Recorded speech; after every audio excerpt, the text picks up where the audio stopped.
The Nectar of Devotion by His Divine Grace, A.C. Bhaktivedanta Swami, Prabhupāda. Chapter 45, Laughing Ecstasy. In the fourth division of Bhakti Rasamrita Sindhu, Srila Rupa Goswami has described 7 kinds of indirect ecstasies of devotional service, known as laughing, astonishment, chivalry, compassion, anger, dread, and ghastliness. In this portion, Srila Rupa Goswami further describes these ecstasies of devotional feelings, some being compatible and others incompatible with one another.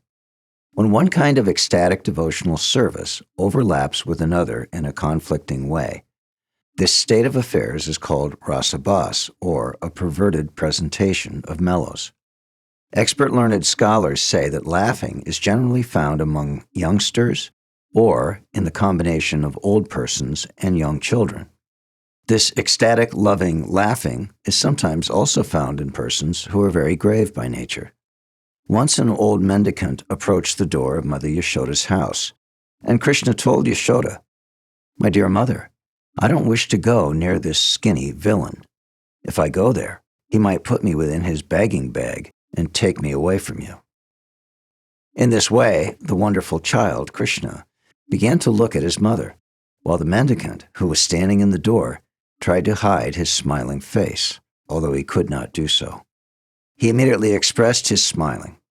In this instance, Krishna himself is the object of laughing affairs.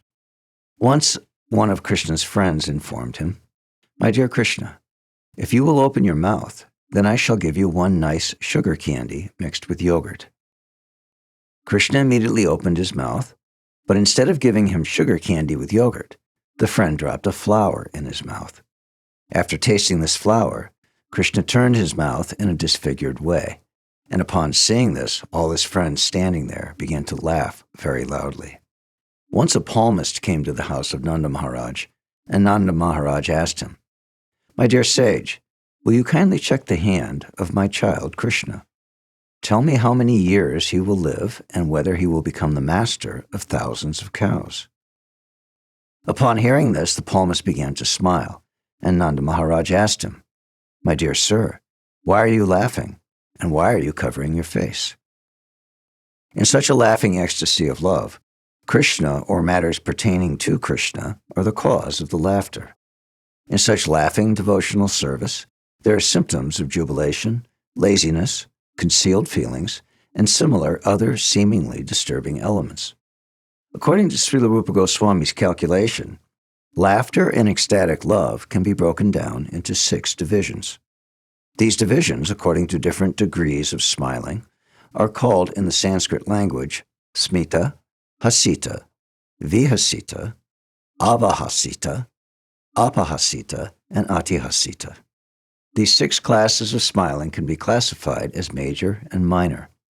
The major division includes smita, hasita, and vihasita smiling, and the minor division includes avahasita, apahasita, and atihasita smiling. When one is smiling but his teeth are not visible, one can distinctly mark a definite change in the eyes and in the cheeks. This is called smita smiling. Once when Krishna was stealing yogurt, Jarati, the headmistress of the house, could detect his activities, and she was therefore coming very hurriedly to catch him. At that time, Krishna became very much afraid of Jarati and went to his elder brother Baladev. He said, "My dear brother, I have stolen yogurt. Just see, Jarati is coming hurriedly to catch me." When Krishna was thus seeking the shelter of Baladev because he was being chased by Jarati, all the great sages in the heavenly planets began to smile. This smiling is called smita smiling. Smiling in which the teeth are slightly visible is called hasita smiling. One day, Abhimanyu, the so-called husband of Radharani, was returning home, and at that time he could not see that Krishna was there in his house. Krishna immediately changed his dress to look exactly like Abhimanyu and approached Abhimanyu's mother, Jatila, addressing her thus, "My dear mother, I am your real son, Abhimanyu, but just see, Krishna, dressed up like me, is coming before you." Jatila, the mother of Abhimanyu, immediately believed that Krishna was her own son, and thus became very angry at her real son, who was coming home. She began to drive away her real son, who was crying, "Mother, mother, what are you doing?" Seeing this incident, all the girlfriends of Radharani who were present there began to smile, and a portion of their teeth was visible. This is an instance of hasita smiling. When the teeth are distinctly visible in a smile, that is called vihasita.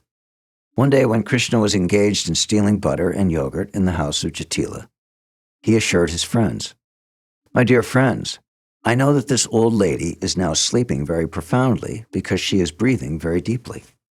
Let us silently steal butter and yogurt without making any disturbance." But the old lady, Jatila, was not sleeping, so she could not contain her smiling, and her teeth immediately became distinctly visible. This is an instance of vihasita smiling. In a state of smiling, when the nose becomes puffed and the eyes squint, the smiling is called avahasita. Once, early in the morning, when Krishna returned home after performing his rasa dance, Mother Yashoda looked upon Krishna's face and addressed him thus, "My dear son, why do your eyes look like they have been smeared with some oxides? Have you dressed yourself with the blue garments of Baladev?"